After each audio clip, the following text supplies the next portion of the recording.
This is my review of the Tokina 28mm 2.8 FD lens. Similar to other vintage lenses, it produces a very soft image when wide open. And similar to other vintage lenses, this softness immediately disappears when stopping down just one stop. Chromatic aberrations are very rare and tiny with this lens, although they do exist in points of very high contrast.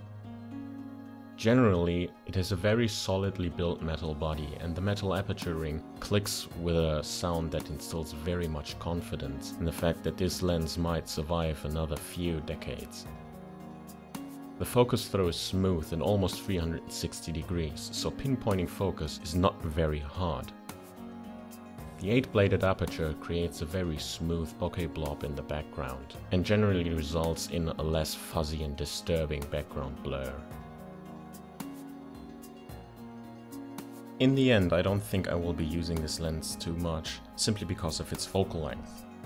On an MFT body, 28mm is simply not a very useful focal length. It's too short to be a portrait lens and it's too long to be a standard lens. If I got my hands on an FD mount focal reducer, I could use this lens as a standard lens, since it would be reduced to around 19 or 20mm. Also, the increased light would make it a very bright lens for me.